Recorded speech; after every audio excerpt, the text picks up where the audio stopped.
One, it was requested that I share some of the visualization techniques that I use in order to um, do my job and be in practice in art therapy. These tools and techniques, just to be clear, are momentary self interventions that allow you to be in an emotional state to accomplish some sort of goal.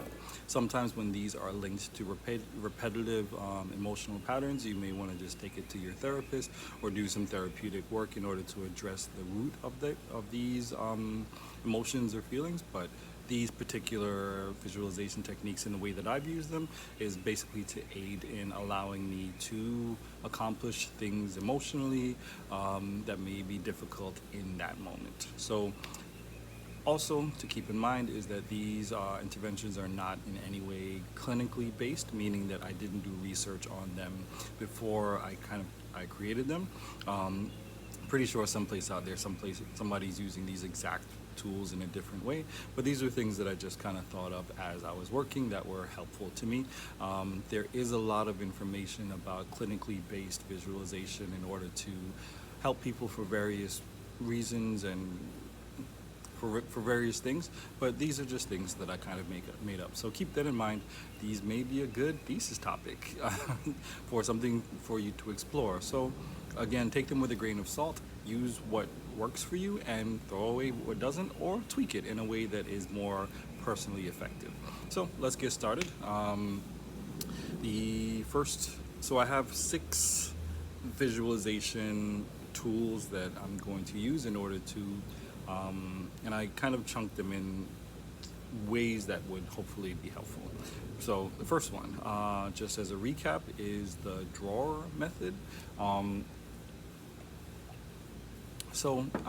we talked about in class, and basically that is a visualization technique for memory, and that means memory within an entire session. So what I do is that I went before the session begins, like literally a second or two, a few minutes before the session begins. I just imagine that I have a set of drawers in the back of my head. I open it up.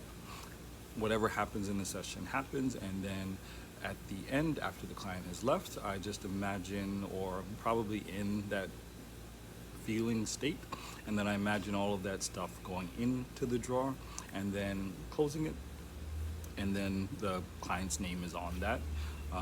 And then I have like a stack of drawers, and I just open it each time that we do a session and then close it each time. For the reason why the opening and closing is really important is just so that, because if you are going to see client after client after client, you do have to kind of switch your emotional states, or at least be aware of it. So sometimes the drawer helps to contain those emotional states in a place where you can pull it back out.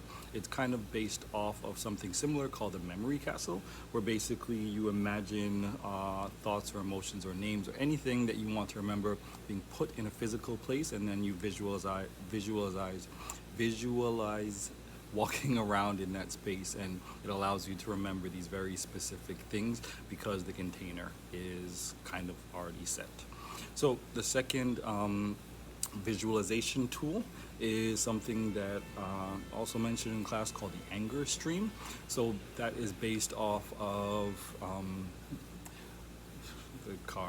That is based off of car commercials, serendipitous car commercials, where they have like an airstream that goes onto the car and shows how aerodynamic it is. So basically, when you are in a state where someone is directing anger towards you, and particularly when it's not your job to push back on it, and it's kind of in this state where you may have to receive it, because maybe transferentially you represent something to someone, and it is not something that you need to personalize.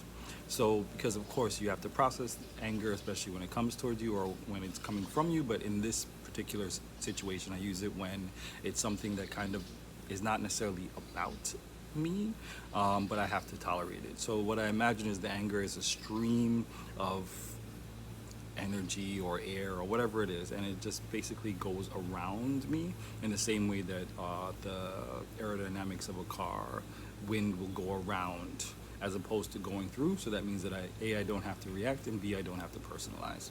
So that's something that I use whenever I'm in a situation where it's necessary for me to just kind of receive anger. And a lot of times if it's not even mine.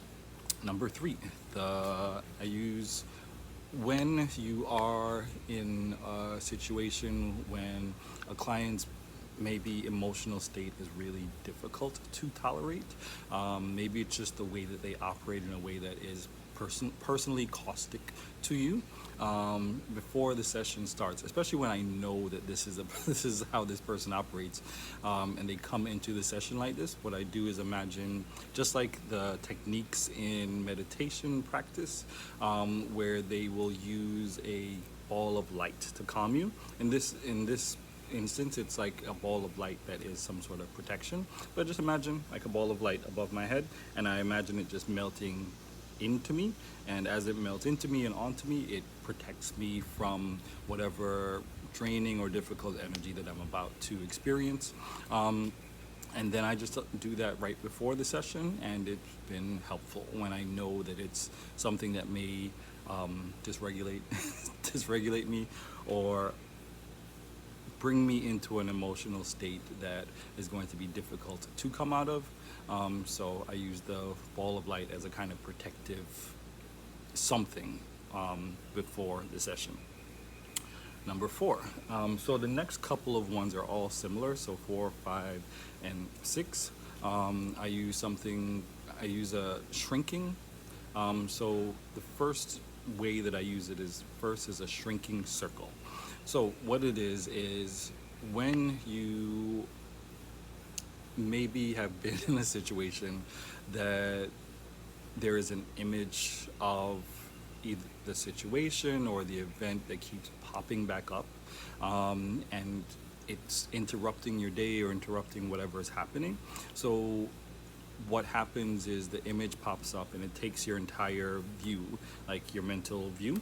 And so what happens, what I try to do is that once that image comes up, the first thing I do is I try to at least get to the place where I can take the edges off, and so the literal edges. And so eventually, the next time when it pops up, the edges get a little smaller, and then next time it comes up, the edges get a little smaller. So what I'm trying to do is eventually get it into a circle.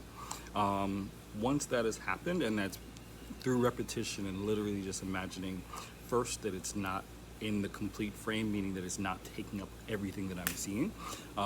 Then once it's in the circle, that means I can have a little space from it, and I can see it a little easier without it taking up all of what's happening in here. And then all I do is once it's in the circle, I imagine the circle maybe bigger or whatever it is, and then I just imagine like making it smaller and smaller and smaller and smaller until it gets to like a pinpoint, and then it goes away.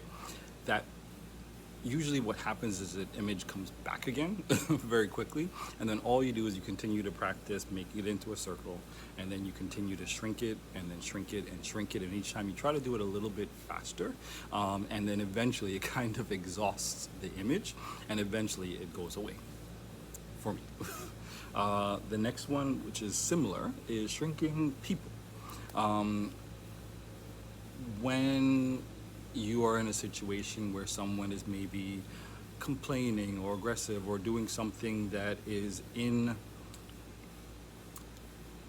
service to them emotionally, meaning that they have to get something out, they have to say a thing, they have to do it in a way that maybe is really difficult for you to receive,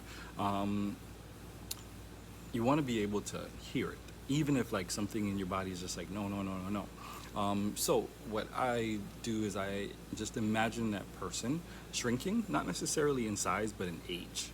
And I shrink them down, not necessarily as they're talking, but sometimes yes, and sometimes afterwards, just so I can hear them, because it takes my own judgment or reaction out of it. So what I do is I imagine that person shrinking down to about the age of a 3-year-old. The reason, and this is just my personal choice, the reason why I choose 3-year-olds is because 3-year-olds are known for their emotional tantrums and sometimes the illogical ways that they operate. And for me, it allows me to empathize for this little child because I know that it's a developmental state. It's not a personal thing that they need to be angry. They need to say whatever they need to say, and it's not my space or place to have to even necessarily reprimand, but I can kind of feel empathy for them while they are saying what they need to say. So basically, I just shrink them down. Their voice stays the same. I shrink them down to a 3-year-old, and I am able to listen to them from that place of empathetic witnessing. And that's just something that helps me to stay present, and also helps me to sometimes to feel empathy when that's difficult. The next one is actually not my visualization technique, but I thought it would be useful. So going back to when we were shrinking an image or something that is difficult for us to take in, sometimes I don't want to use the word trauma, but sometimes a difficult situation happens in a place. Maybe your internship site, maybe wherever, that continues to pop up. So this person had a great way of dealing with it, not necessarily dealing with it, but using their visualizations to just make it through or to stop their thoughts. And they imagine first them in that site or place, and then they zoom out to the building, outside of the building. They're no longer there. They're at the building, and they zoom out again to like seeing the building from afar. And instead of it being in the actual place where it is, they switch it to like a field, a big green field. And then what they imagine is that the field opens up kind of like a mouth and like takes and eats their place. In that time they use the internship site, but obviously you can use it for anywhere, and basically it's just swallowing it whole. It'll definitely pop back up again, and then you just continue to do that in order to contain that image or place from taking over the rest of your day. So the last one that I use is something that I guess I could call confidence lightning.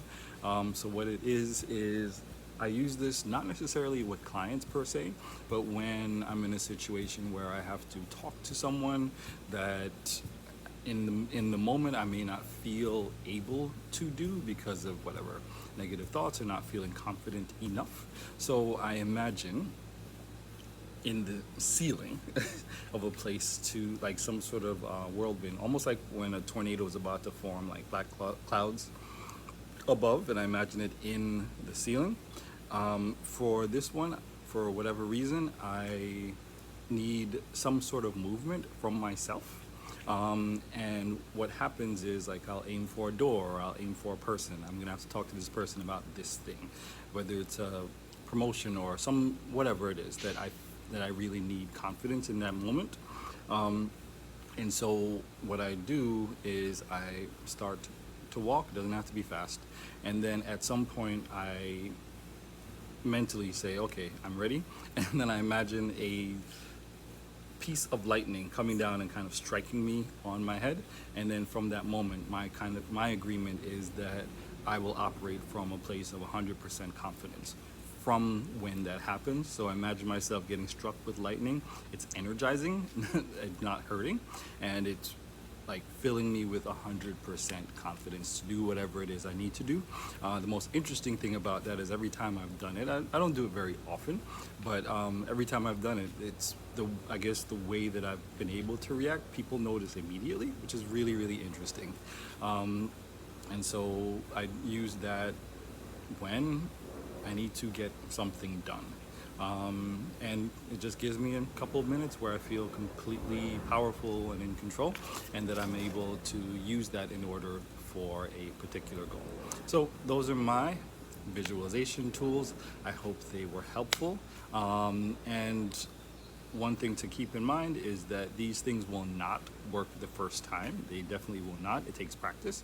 So what that means is that if there's a part that is specific to you, change it, switch it, throw away what you don't need or you don't find helpful, and use it in a way that's in the effort of allowing yourself to either tolerate an emotional state that is difficult, or to induce an emotional state that you may need at that time. Again, take it to therapy if it is something that goes deeper, because usually it is, but these are tools for in the moment. So hopefully these things are helpful. This is my first YouTube video, so I hope the technicals are okay, but otherwise I hope everyone has a good rest of their summer, and I hope that you continue to build tools that can aid in your process of becoming a dope therapist. Thank you very much. Have a good rest of your day and summer. Bye.